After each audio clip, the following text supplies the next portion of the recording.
Okay, I've got quite a lot to try and cram in here. I thought 30 minutes was going to be plenty, and then I started pulling this presentation together and realised it's probably nowhere near enough. So I'll try and rattle through quickly. If somebody could keep giving me signals as we get close to the end of time, and I'll see if I can finish on time.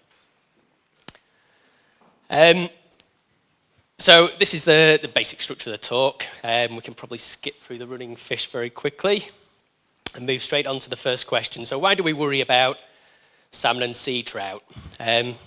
So our conference theme is improving smolt survival in rivers and estuaries, which is very good. But why do we need to do this?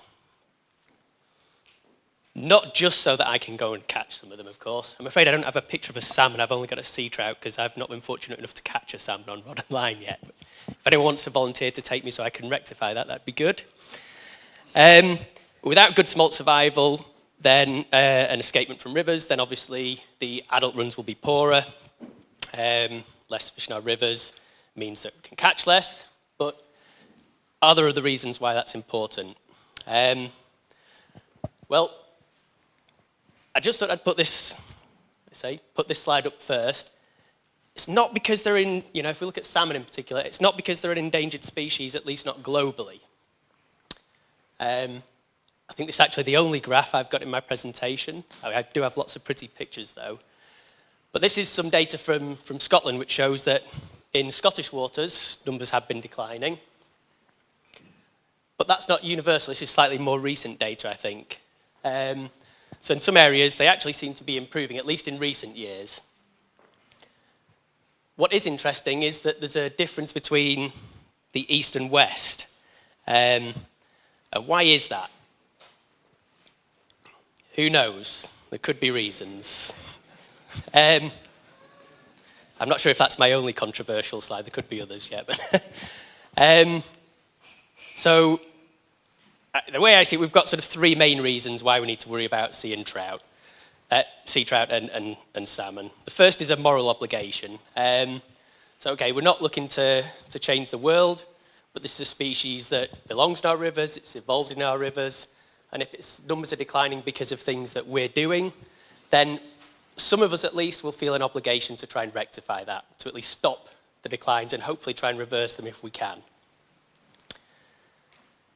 There are ecological reasons. They're a vital part of some of our ecosystems, some of our rivers. They move nutrients from the sea back into fresh waters, which is quite rare. Not unique just to salmon and sea trout, but there aren't many species that do it. And I've highlighted this one red. There are economic reasons. This is the only salmon trip that I've ever been on, and there was salmon jumping everywhere in this river over the 2 days that I was there, and I didn't even get one hookup. That's no reflection of my fishing skills, I'm sure. But people pay an awful lot of money to go salmon fishing and sea trout fishing. They also pay an awful lot of money to eat wild salmon, something you can't do so often from British salmon stocks now. But there's certainly there's an economic reason behind preserving them. It's not just because it's the ecology, it's not just because of moral reasons. And if you can sell it on the money basis, usually you'll get a bit better buy-in.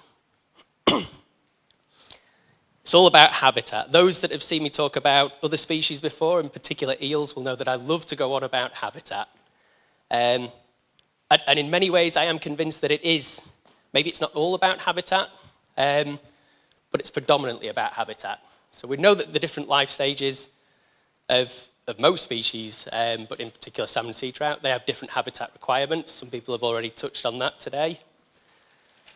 So one of the things we've got to do is make sure that they have the right habitat during those different stages of their life history. And not only is it a case of the right habitat being there, but we need to make sure that they can access that habitat. I put a fish pass slide on here. You can probably just about see it at the far side there. We'll come back to fish passes and smolts in a little bit. And we need to reduce the factors which may prevent fish reaching those habitats. So I know there's quite a few talks on predation tomorrow, but I will touch on it again in a little while. So on to migration. I'm probably preaching to the choir here, but we'll just run through it very quickly. So I presume most people, at least, if hopefully everyone in this room will know that Sea trout are just an anadromous variant of brown trout. I've got both here. I didn't catch this one, it was just in a river somewhere near Cheddar, but I did catch this one, as you saw earlier. Not that I'm bragging. It's not really a huge sea trout to brag about, I suppose. But. So sea trout smolts migrate usually about 2 or 3 years after hatching. Downstream migration, as we've heard, is typically at night, typically during March and April. And adults can return to spawn after only a few months, so sometimes a few months, sometimes a couple of years. And some of them will actually move between rivers several times to spawn in the case of sea trout. Obviously, that's a little bit different to salmon. And for downstream migrating smolts, March to April is the key period. So that's something to keep in mind when we start looking at mitigation measures. In terms of helping smolts get out to sea, there are key periods that we need to be looking at. It's not necessarily all year round. So in terms of things like abstractions, which I'll touch on in a little bit, there are key periods that people need to be thinking about. However, and I think this is important, movements of all life stages of sea trout and brown trout as well can occur during other periods. So we've got to remember it's not just about smolts heading out to sea, it's not just about adults coming up to spawn. These animals live in the river at other times and they will make much smaller migrations, but they will move between habitats within that river as well. They don't just set up in their own one little metre square and stay there forever. So similar story for salmon. In fact, often when people start talking about migrations and great migrations, salmon are one of the first animals that they think of, but they typically think of adult salmon, and this is the only picture I've ever got. A lot of gratuitous bragging photos in this, you'll notice, but the only picture I've ever got of a salmon, I think that was up on the Tummel, possibly, that one. But as we know, juvenile salmon also migrate. Smolts.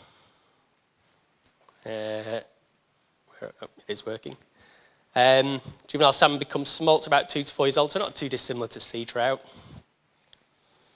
But there is a slight difference in that they tend to migrate a little bit later than sea trout will. And they'll typically stay out at sea for 1 to 4 years before returning to spawn. And so as with sea trout, we had a sort of critical period for sea trout smolts. It's the same for salmon, but slightly later on. And again, when we've got our younger life stages of salmon, they don't just sit in the same metre square, they do move. So it's important to realise that fish do need to move between habitats within a river. So moving on to the perils of downstream migration, which was the theme of my talk here.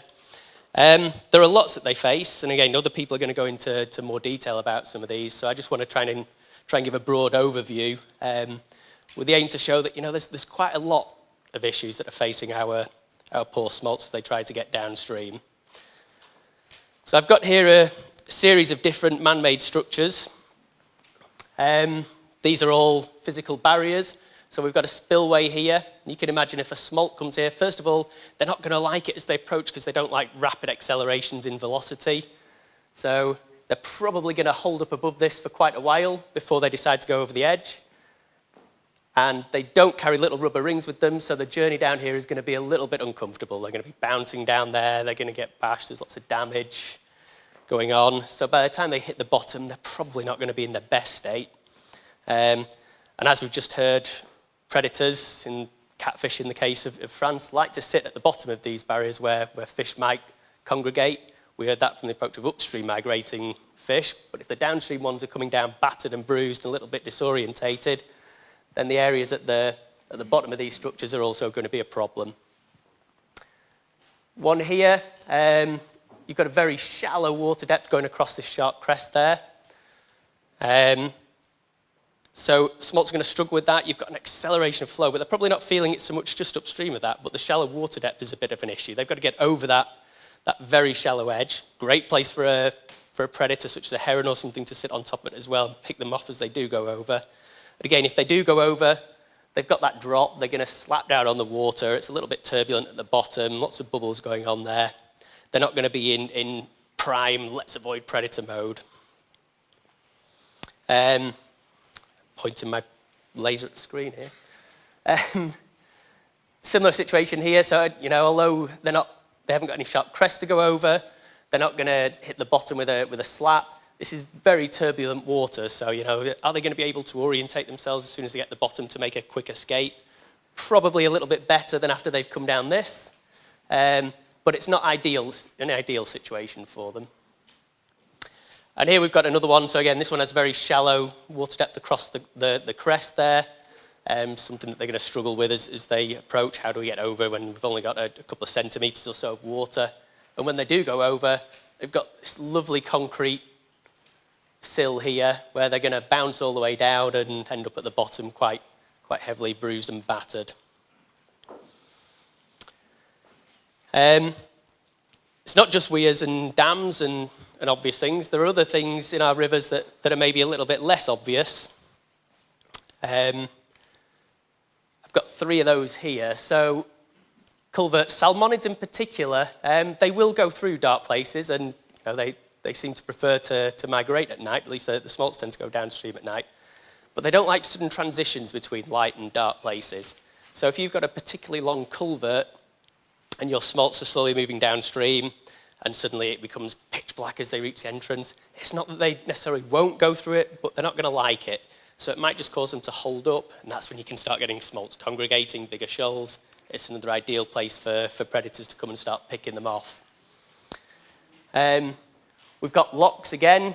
If lock gates are closed, there's not so much of attraction flow. The fish don't necessarily know where to go. And then when they do open, chances are you've got an accumulation of fish upstream of them. They're going to all come through in one go. Predators are going to home in on that again. And this is a slightly different one again. So, okay, we've got small culverts there, but they're not particularly long. You can see all the way through, so they're probably not too much of an issue. But what you've got here is a ford. We're probably not too worried about cars squashing the smolts as they go through, but it is a possibility, I suppose. The main problem here, again, is this shallow water depth. So if smolts are trying to, or any fish for that matter, are trying to pass over this, they've got to go through very shallow water there. So passively, they might struggle to move, so they're going to have to do it actively. You've got to work out whether there's enough water depth for them to be able to get that thrust on their tail to swim over it. And whilst they're doing so, they're going to be very visible to predators again.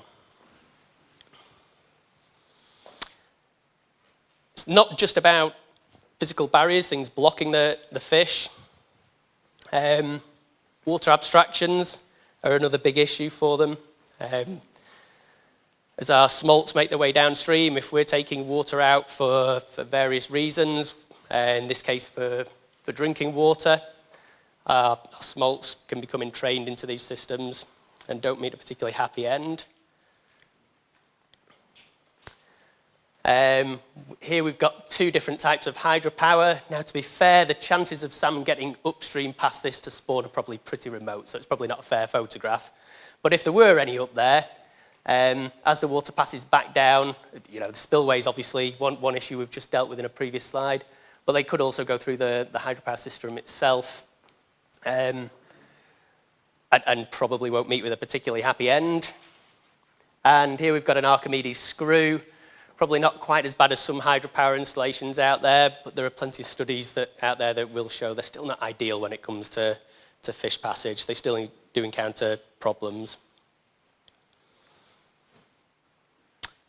There are other things that, again, we talk about physical barriers, we talk about abstractions. They're probably the first things that people will think about. But we also like to do horrific things in rivers sometimes. Thankfully, this wasn't in the UK. This is actually out in Albania, which doesn't have a great stock of Atlantic salmon and sea trout, I don't think. But it was just to demonstrate the point that habitat alterations, temporary barriers, people do install pipelines going across rivers, and when they do that, sometimes they have to create temporary barriers. If they're doing that in appropriate times of year, that can affect our smolts. It can delay their migrations. And pollution is an issue as well. So this was a very sad day for me. There are no sea trout or salmon in there. They're all just brown trout. But again, pollution incidents, they can result in significant deaths. Where you've got pollution plugs coming down, it can cause fish to duck out of the main flow and cause them to seek refuge area, which can delay their migration again. And where you've got barriers, so physical barriers, they can affect water quality, particularly if you have warmer days and things like that. So, and we could end up with these sorts of incidents. Hopefully nothing quite as horrific to find as that.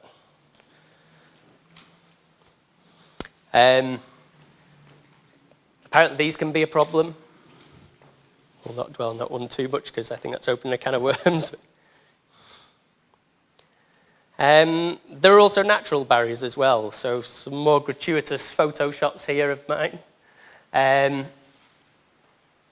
Okay, to be fair, again, there probably aren't too many smolts migrating over Niagara Falls. I don't know anything about Niagara Falls. Do smolts come down? Maybe? No? But natural falls are obviously an issue. Now, they're natural. It's something that's always been there. But if you throw in a couple of these and a couple of man-made barriers, then the cumulative effects of these can start to become a bit of an issue. What are the natural ones? Of course, we've got predators, which I've mentioned a few times. They seem to come up quite a bit, and it's not surprising, therefore, that we've got a good session on all about predators tomorrow. I saw this probably about 3 years ago now, and I just thought that is perfect. That's definitely going in a presentation one day, and this is the first presentation. So. Herons aren't the only birds, of course. I'm sure we're all familiar with this guy, and I'm sure we'll enjoy hearing a lot more about it tomorrow.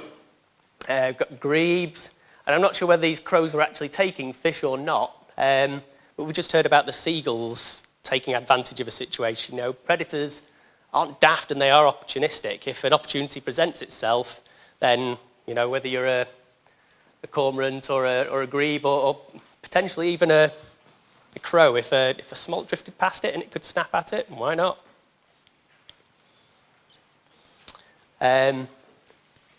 This is just another gratuitous shot to show I've got a really nice picture of a kingfisher. He probably doesn't take too many smolts, to be fair. Oops. And it's not just birds. These guys will have them as well, both adults, and they will take smolts as well. You know, although they're quite a big predator, it doesn't mean that they only take big fish. I can vouch for that when I've been catching very small mackerel off the coast of Anglesey. These guys are quite partial to whipping those off your hook. These guys will have them as well, otters. And it's North American family member, the mink, that'll have a few. But it's not just birds and mammals. Another fish glory shot, sorry. How many smolts perch take? I don't know, but probably the odd one. A big perch will. Pike certainly will take them. Very large trout might. And then once they get beyond our sort of freshwater systems and they get down to the open sea or our coastal areas, then things like pollock and cod and bass will certainly come in and nail them as they reach the sea as well. So quite a lot of predators and quite a lot of physical structures as well. So poor smolts, quite a lot to do when they get down. Some of those problems are natural, but those natural ones, such as predators, are probably exacerbated by some of the things that we've done to our rivers, such as our weirs and such like. Now, there are things that we can do about it. There are things that we are doing about it. Whether they're adequate or not is open for debate. One of the things we can do, going back to the water abstractions and hydropower schemes, is we can screen these intakes, so we can make sure that our fish... Whoops. Have I frozen it? Let's try manually. There we go. So one of the main drivers for screening is legislation. I'm sure that all of our water companies and hydropower operators would willingly put on screens anyway if they weren't bound to it, but nevertheless we have legislation to make sure that they do put screens in place, at least in certain places. I'm not going to dwell on that too long, but you know, these are some of the ones that will affect people that are operating these places where they're abstracting water.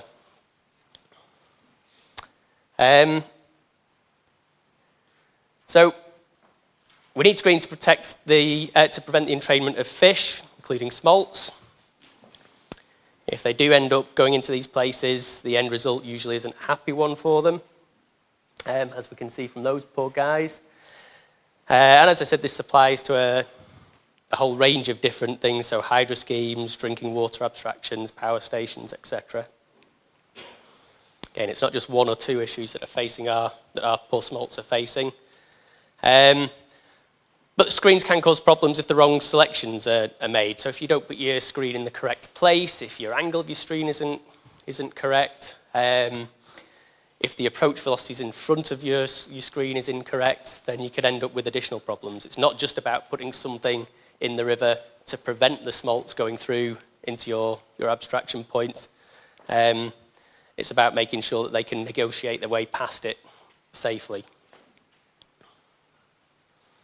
So in terms of screening options, there are probably two main types of screen, or at least two main categories of screen, I should say. There's your physical screens, some people refer to them as positive exclusion screens. So these are bars, meshes, that sort of thing. And there are behavioural screens, or some people refer to them as passive screens. So with regards to physical screens, there are quite a few different options. And very briefly, we've got these type, which are vertical inclined bar racks. They're quite wide spaced. They're not ideal for smolt or eel protection. There are rotary disc screens, which I don't actually have a picture of, I'm afraid. There are coanda screens, so these have very, very small gaps. Things can flow over them quite easily. These tend to be associated more with hydropower schemes. Band or drum screens are another one. Passive wedge wire cylinders. So these have been explored by quite a lot of people in relation to protecting eels and elvers, because you can go down to quite small mesh sizes and you can develop them so they're self-cleaning and things. And there are sub-gravel intakes as well. So these are actually intakes that are positioned beneath gravel on the bed of the river. I've not actually seen one, but I know there is one on the River Loon, because I went and investigated that one once, but I didn't actually get to go out in the river and with my mask and snorkel and see it, unfortunately, so no photo, sorry. So I just want to talk about very briefly about a couple of positives and negatives. This is a bit of a whistle-top store on screens, I'm afraid, due to time. There is a high chance of physical damage to fish. So that's either through just striking the screens, glancing off them, or if your approach velocities are too high and the fish gets too close, it can actually end up getting impinged or sucked onto the screen so that it can't get away. Or even if it does get away, that impact with the screen is probably going to cause it damage.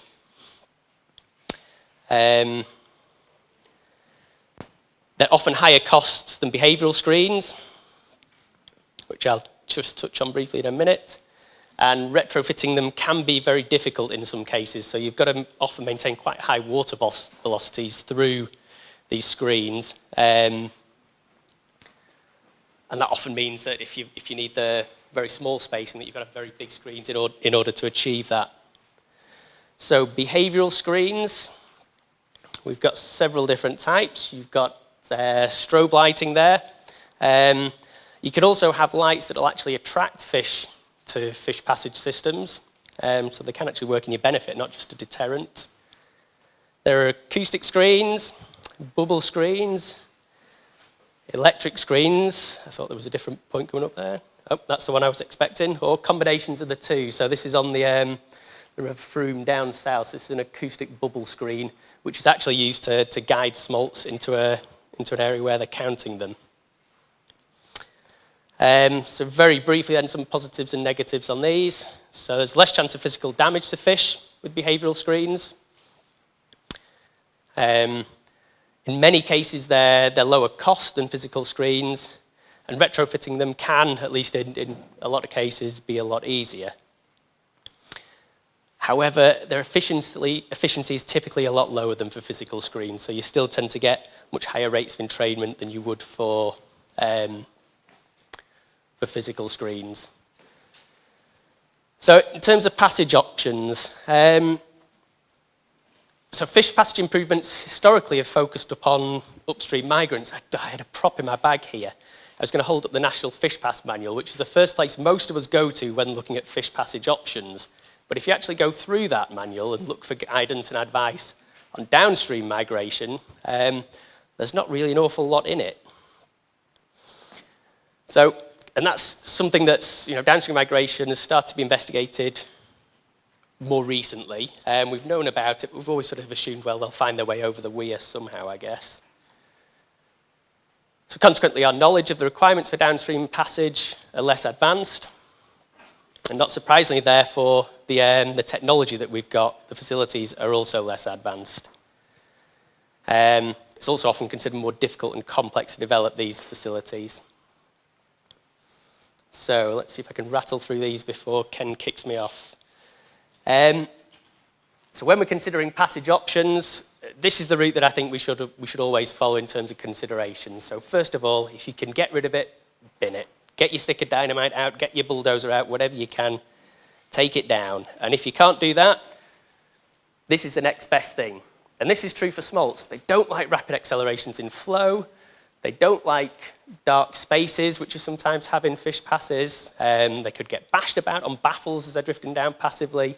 We can avoid all of that if we create nice, nature-like bypass channels. And rock ramps are kind of similar, in many ways they're a bit like a steeper, nature-like bypass channel. There are easements. I don't think they're as good. I think you'll still get congregations of smolts up here. You'll get the deadwater zone. They've got to deal with that acceleration in flow, all of these things that they don't like. And again, technical fish passes I've just mentioned, accelerations in flow, they're going to get bashed about on these baffles. They're great for upstream, for assisting upstream passage, but not great for downstream. And of course, there's trap and transport, which is very costly most of the time, and it's not sustainable really. You've got to, in the long term, look for a different solution. So I think 2 slides ago.